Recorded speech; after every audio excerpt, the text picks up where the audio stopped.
Hi everybody, my name is Sarah, Pearls of Wisdom and Food on both YouTube and Facebook, and we pause for a gentle tasting of today's BPC. Some good. Some more good. Anyway, you know that if you gain weight, it doesn't mean you're not a success. It doesn't mean that you're a failure, a loser, you're never going to get this, why, you should just give up and, gain all the weight back. Why not? Because you've gained. Okay, so it's human. It's wicked human for us to gain weight. It's what our bodies want us to do. Because our brain is connected to the second brain, which is the stomach to me. And so when we do that, it doesn't mean that we're just a big loser. It means that we have more work to do with our plan. It means that you need to really look at the stuff that you're still allowing into your body and having, because some of it might not be working for you. The older we get, the harder it is to metabolize some things, and it just goes whoosh right to that area. And you know that area of your body, that part that you probably don't like, wish wasn't there, and so forth. And so, back to the drawing board, also known as the tracker, also known as your pantry, your freezer, your fridge. Don't beat yourself up. Take the opportunity to learn one more way. That hard game of stupid that I talked about in a previous video, that's what it sometimes feels like. It's like, oh, I am just so dumb about this thing. I can't get this. Yes, you can. You can slowly clean up what it is that you're eating and make better choices. It's very, very slow. There's two ways that you can work at this, and you've seen it. The people that do exactly what they're supposed to do, they reduce their fat, their sugar, their carbs, and they sometimes eat some things they shouldn't at the beginning just to get the weight off. For some people, health isn't anywhere in their formula at whatever point. They just want to be skinny. They just want to fit into that cute little bathing suit that they wore on their honeymoon, on spring break, after they lost weight the first time with Weight Watchers, the third time with Weight Watchers, the second time with Nutrisystems. They just want it all to be like how it was. Sometimes how it was could be 10, 15, 20 years ago. So you need to be gentle with yourself, okay? So anyway, some people, as I said, go and they buy a whole bunch of, it's still, if Sarah saw it and you said, Sarah, what do you think about this? I'd go, not your best choice. I'm not trying to beat you up. I'm just trying to point out that harsh chemicals and processed foods, even if they're low in whatever it is whatever plan you're on, they might work in the short term, but how are you going to figure it out for the long term? Okay, so say your goal is only to lose weight. You don't care one hoot about cholesterol, which is a good thing for us, but you only have to listen here to hear that. You're not going to hear it from your doctor. Or your fats, which you're going to hear about here, which is a good thing. You don't care about, your brain getting enough fat to have what it needs to work with. You don't care about things for your organs, getting enough water, how your kidneys are doing. You just want to lose 10 pounds by the 4th of July, or 50 or 100, okay? So you're going to buy foods that might not be on my short list or even close to my long list of what I would eat today. And that is fine. I understand. Go for it. Get the weight off. As long as you pinky promise me that you will work on the head stuff at a later date. The emotional part of your eating. Some people are older and have been through this rodeo a few times and know it's the emotional part that they have to deal with, because they aren't going to lose the weight as fast because they have done many decades of the yo-yo, of the this time this will work, of pulling that magazine off the rack because here is yet another Dr. Oz diet. Does anybody else get exhausted about his latest and greatest food plan? Does anybody else say, really?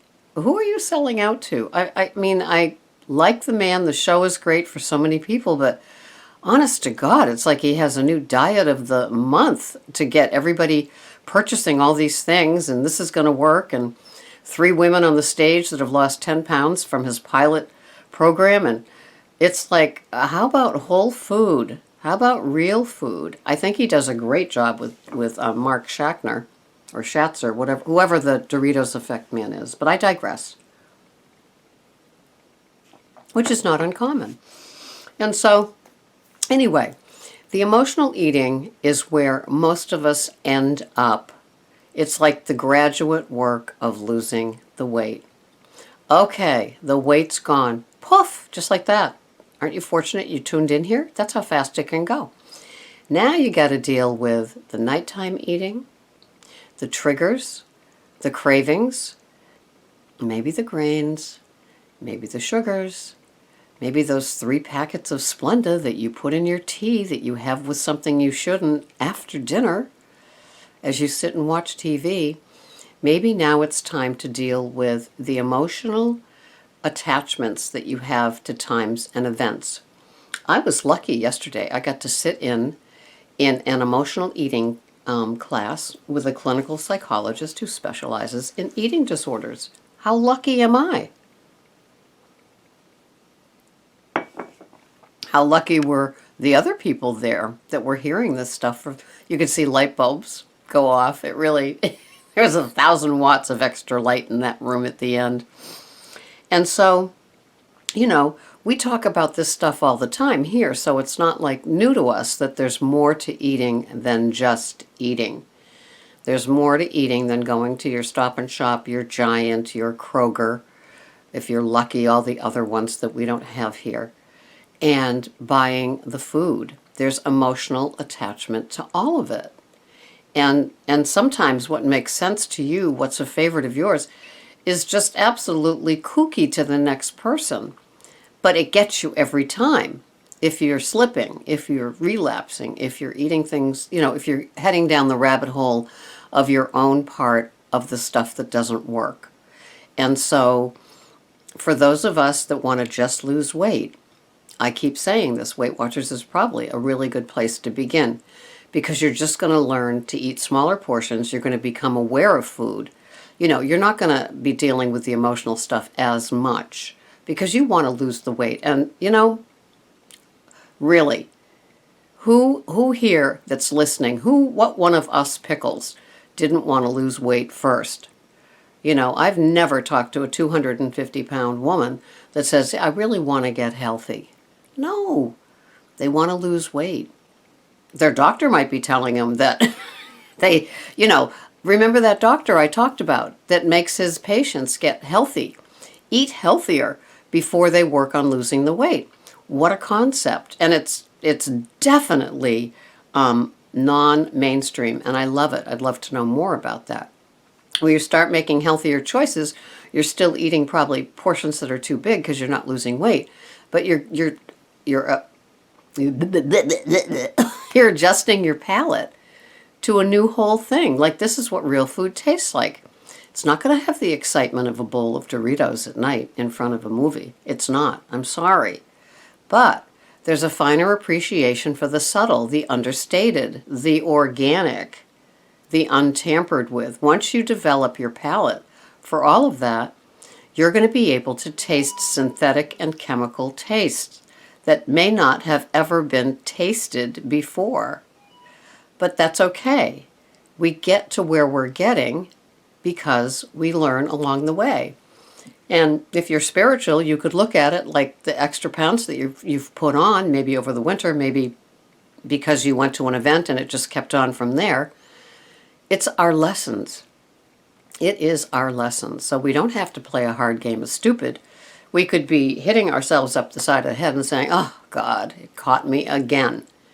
Okay, so it might have been the 50th time in the last 5-10 years that it's caught you again.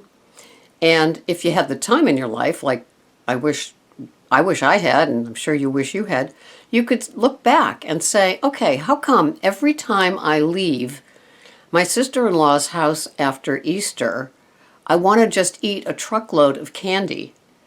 You know, figuring it out. Maybe you don't like her. Maybe you don't like the way that she cooks. Maybe you don't like the way that she allows her kids to eat at the table or not eat at the table. Maybe there's something about it that just absolutely triggers you into eating more and more and more just to get rid of it. Well, guess what? As soon as the food is cycled through and you had that 15 minutes of relief, we all want to leave the planet at times. It's human nature, but we don't have to eat at it. You know, gaining weight at something, at a person, place, or thing that we can't control. How many pounds do I look down at and say, you know, that pound had nothing to do with me? I was overeating to cope with a person, place, or thing that had nothing to do with me, out of my control. Oh my God, hit me upside the head. It's my hard game of stupid again. It's life.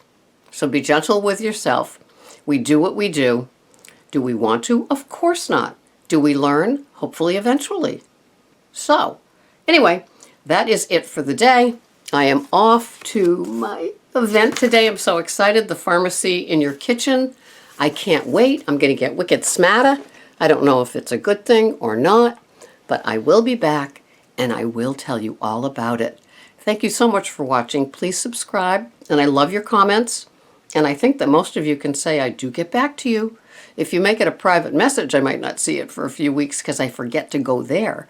But if it's in the public comments, I think I catch up every day. So thank you so much. I love you. I need you. My pickles! Until the next time, this has been Sarah. Thank you for watching. Bye-bye for now.